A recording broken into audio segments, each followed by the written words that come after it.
بسم الله الرحمن الرحیم. عرض سلام دارم خدمت مردم عزیز ایران. در این وقت کوتاه میخوام 3 نکته مهم رو با شما در میون بگذارم. 1.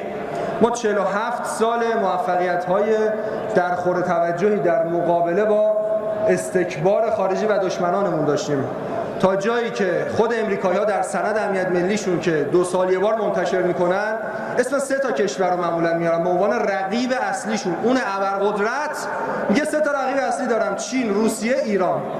اما متاسفانه با وجودی که ما در این عرصه الگو هستیم برای بسیاری از کشورهای دنیا، در داخل هنوز با اون نقطه آرمانی و مطلوب خیلی فاصله و مشکلات زیادی داریم. یه علتش کیا هستن؟ استکبار داخلی.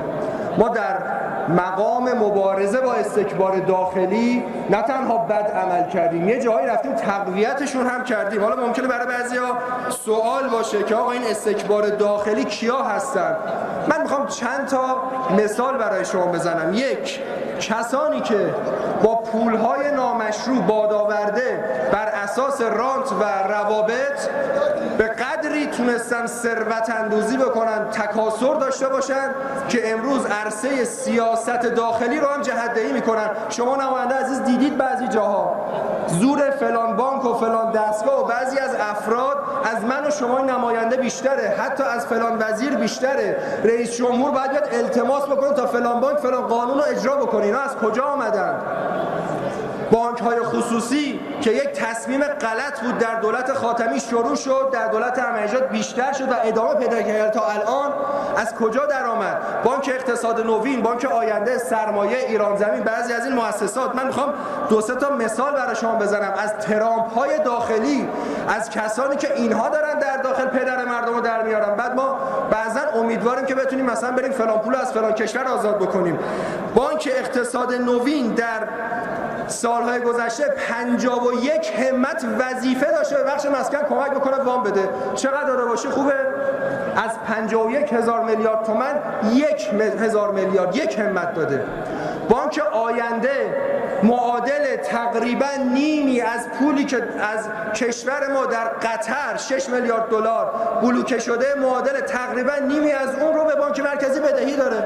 آقا زورتون به ترامپ نمیرسه، به آمریکا نمیرسه پولا رو برید بگیرید آزاد بکنید، اشکال نداره. از علی انصاری که میتونید برید بگیرید، برید سراغ ترامپ‌های داخلی، برید سراغ اینا که مردم رو برای یه وام 50 تومانی 7 جد و آبادشون جلو چششون میبرن آخرام نمیدن، بعد همت پول جابجا میکنن به خودشون وام میدن. اینا رو برید سراغش. مثال دیگهش بانک گردشگری آقای مهدی جهانگیری در دولت‌های مختلف تسهیلات مختلف میگیره. من 5 ماه پیش متوجه شدم میخواد بره هتل‌های بنیاد مستضعفان رو با یه قیمت کمی تهاتر کنه بگیره. فهمیدیم رفتیم جلوشو گرفتیم، افشا کردیم، نتونستن این کارو بکنن. اومدیم دوره دیدیم 2 ماه پیش رفته یه تفاهمنامه بسته با وزارت میراث فرهنگی که اینا برن از صندوق توسعه ملی پول بگیرن بدن اینا رو براشون هتل بسازن.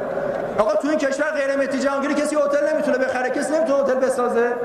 فقط این باید باشه. این اقتصاد سیاسی امروز کشور ماست که دست اینهاست. بعد با اینا ما می‌خوایم با آمریکا مبارزه بکنیم. که حتی در مورد دوم من خبر خوب بدم، با صندوق توسعه و وزارت میراث جلسه داشتیم این هفته، قرار شد این اتفاق نیفته و از لیست اون بانک‌ها خارج بشه. و الان هم هشدار میدم به اون معاون رئیس جمهور، اگر دفعه بعدی دست مهدی جهانگیری رو بگیرید ببرید تو این جلسات مختلف، بگید از صندوق فلان و فلان بهش پول بدید بره این کارا رو انجام بده، بره از چین پنل خورشیدی وارد بکنه، دفعه اسم خودت هم میارم یه جور دیگه با برخورد می‌کنیم. مسئله بعدی این هستش که مدیران بسیاری از قسمت‌های پولساز در این کشور اعتقادی به جمهوری اسلامی ندارن. طرف همسرش در انتخابات اومده کمپین تحریم انتخابات در جمهوری اسلامی رو امضا کرده، امروز یکی از مسئولان اصلی پتروشیمیه.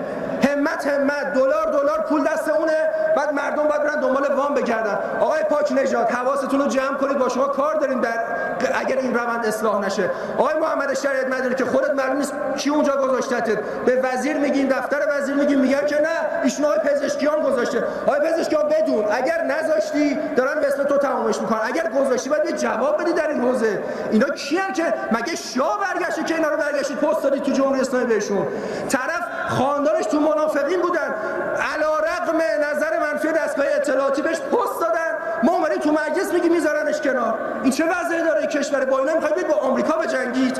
و مسئله آخر هم این رو میخوام خدمتتون عرض بکنم که خوشبختانه در مجلس ما خیلی از مردم روستاها هم تریبون دارن، اما متاسفانه ایرانی‌های خارج از کشور تریبون ندارن. مشکلاتی واسهشون پیش میاد که بعضا ما نماینده نمیفهمیم.